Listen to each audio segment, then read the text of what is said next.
A reading from the book of Sirach. Wrath and anger are hateful things, yet the sinner hugs them tight.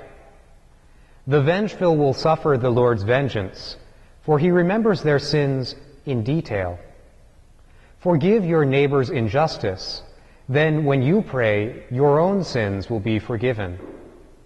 Could anyone nourish anger against another and expect healing from the Lord? Could anyone refuse mercy to another like himself?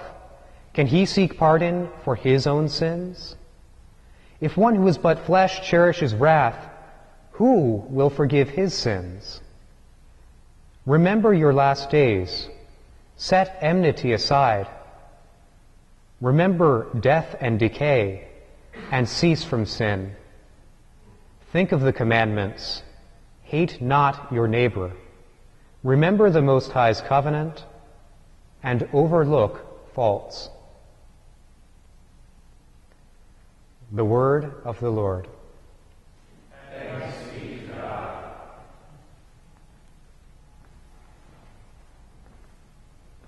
Forgiveness, forgiveness, forgiveness. We hear this word all the time. It's ingrained in our Christian vocabulary. And it can get kind of stale. You can say, oh, it's just that forgiveness thing again, whatever. But really, forgiveness is not something trivial. It's something quite radical and amazing.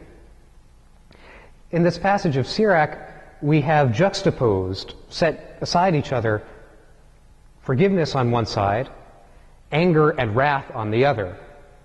Now, what kind of anger and wrath are we talking about?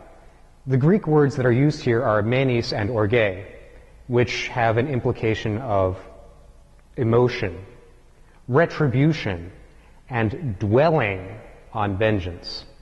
In other words, this is the kind of anger that says, this guy hurt me, and I am not going to rest easy until something happens to him.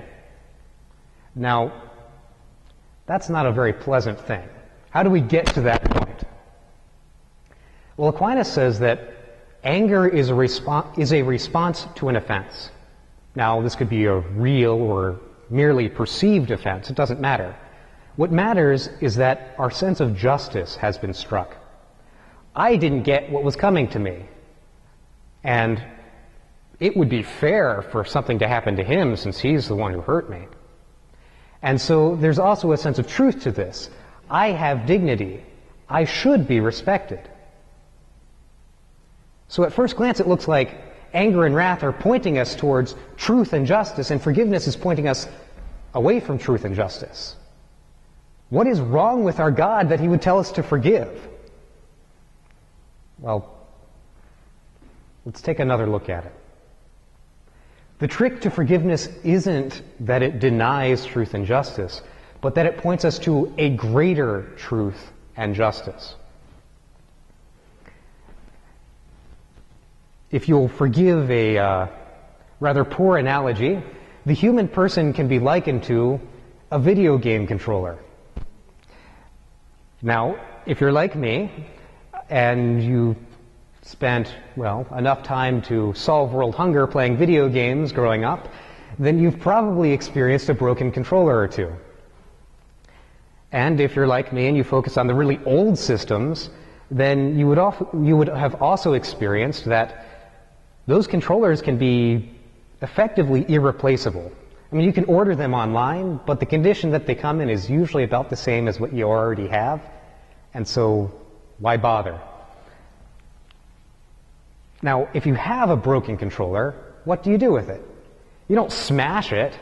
You don't throw it away. It's too valuable. You got to fix it. And likewise, with the human person, with the one who's hurt us, having them be harmed doesn't fix anything. And they're far more irreplaceable than any video game controller. And they have an immense value, again, far greater than any video game controller. Remember, they were also created in the image and likeness of God. They were also redeemed by the cross of Christ.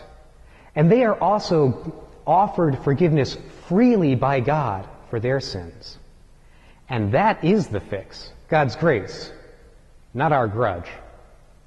So yeah, Anger and wrath do point us to a truth, that we have dignity, that it should be respected. But that is not the highest truth. And one of those highest truths that we see as Christians is the cross. Jesus, who was perfectly blameless, suffered what was a greater injustice than any of us experience, yet he forgave.